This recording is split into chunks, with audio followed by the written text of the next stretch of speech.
Hello, this is Dr. Inarani Ray. I'll be discussing on plasmid today. So plasmids are circular DNA molecules. They are present in the cytoplasm of bacteria.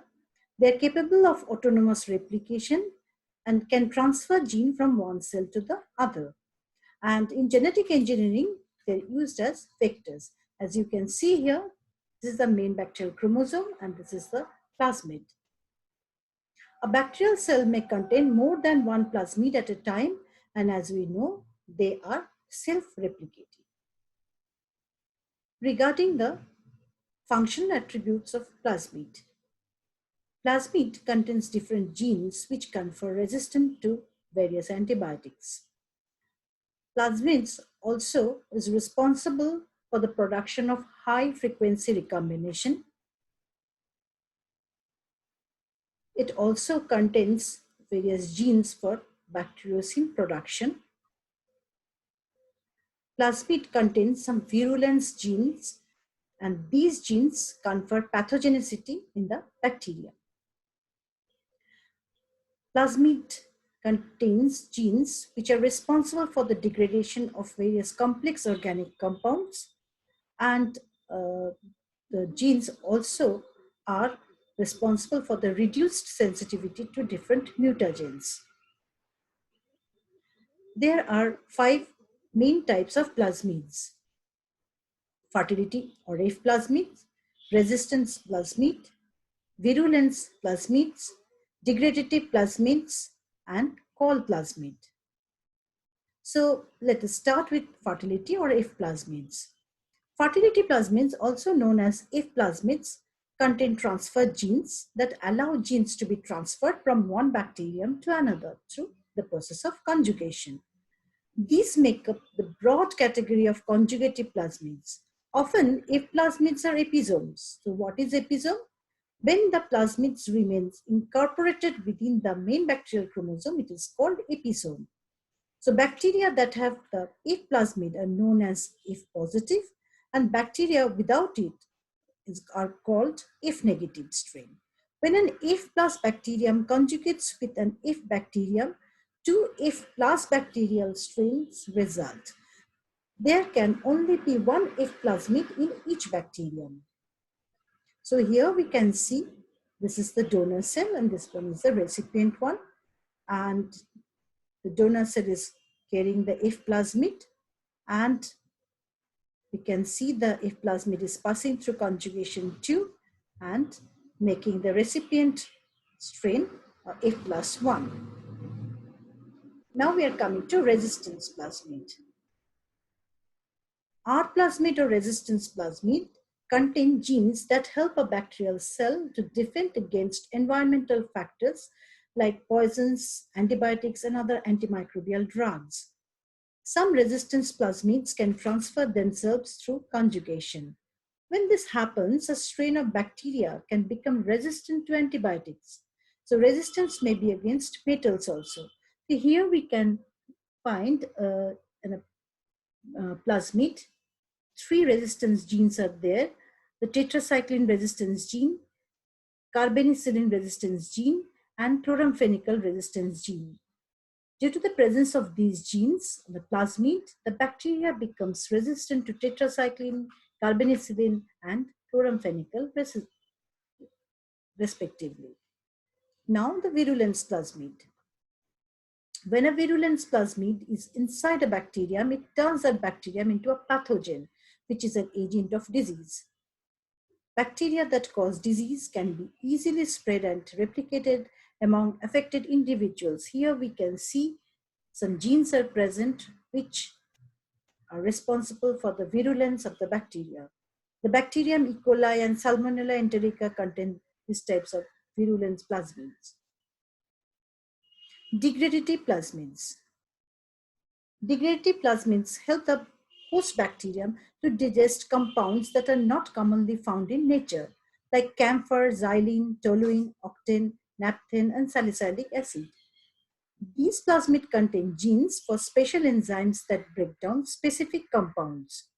So here we can see 4 soil samples are there from where few bacterial strains are isolated, as for example, this is a strain A, which is found to contain camplasmid. Camplasmid, as the name implies, it is for digestion of camphor. That means this plasmid is carrying genes which produce enzyme for digestion of camphor.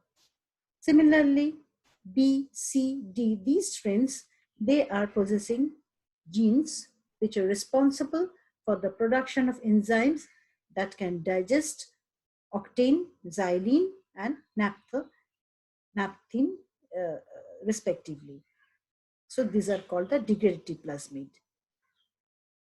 And lastly, we are coming to the call plasmid. Call plasmids contain genes that make bacteriocins, also known as colicin, which are proteins that kill other bacteria and thus defend the host bacterium. Bacteriocins are found in many types of bacteria, including E. coli, which gets them from the plasmid called E1. Here we can see the plasmid called E1. Plasmids can be self-transmissible or non-transmissible, maybe either conjugative or non-conjugative. Some plasmids contain genes called transfer genes, and these transfer genes help in the beginning of conjugation. Non-conjugative plasmids cannot start the conjugation process themselves, and they can only be transferred through sexual conjugation with the help of conjugative plasmid. So here we can see the plasmid is being transferred through the process of conjugation only. Episome, as we have discussed, when a plasmid incorporates in the main bacterial chromosome, it is called the episome. So after replication, what happens? If the plasmids remain separately after one set of cell replication, they will appear in the separate condition. And if it is already in the episome condition, after cell replication, they will again appear in the episome condition. So in a bacterium, different plasmids can only co-occur. Here we can see more than one plasmids. So in a bacterium, they can remain altogether if they are compatible with each other. And incompatible plasmid, how it becomes incompatible? Because if they have the same reproduction strategy in the cell, they can be called incompatible. So the incompatible plasmids cannot stay together and it will be expelled from the bacterial cell. So after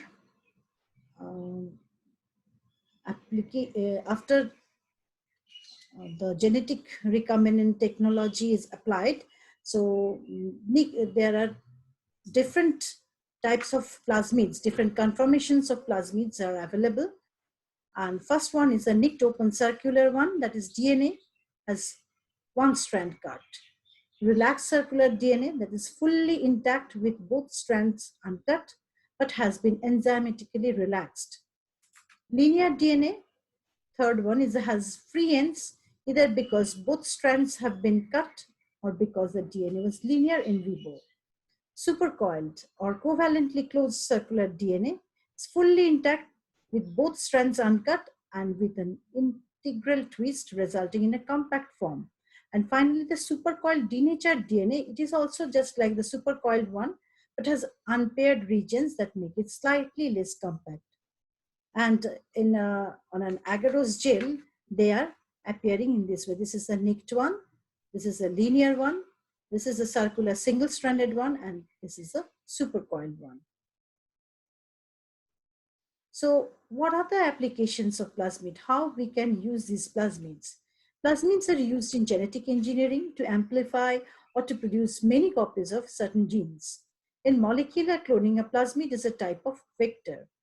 What is a vector? It's a DNA sequence that can transport foreign genetic material from one cell to another, where the genes can be further expressed and replicated. Plasmids are useful in cloning short segments of DNA. Also, they can be used to replicate proteins, such as the protein that codes for insulin in large amounts. Additionally, plasmids are being investigated as a way to transfer genes into human cells as a part of gene therapy. Cells may lack a specific protein if the patient has a hereditary disorder involving a gene mutation. So inserting a plasmid into a DNA would allow the cells to express a particular protein that they are lacking. So this is the main essence of gene therapy.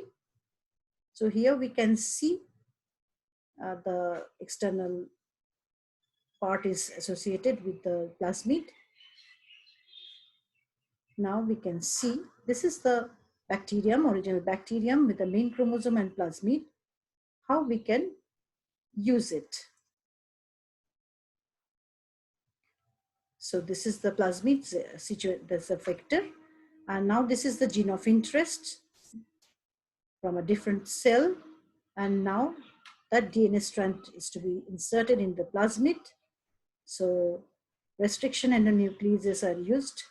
So the restriction endonucleases will cut the DNA sequences, leading to the sticky ends. And the particular gene of interest will come and will be incorporated here with the help of DNA ligase, which act as a glue stick.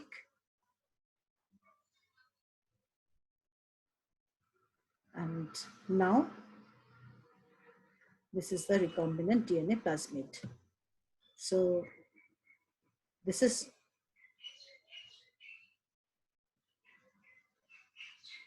so thank you everyone for seeing the video.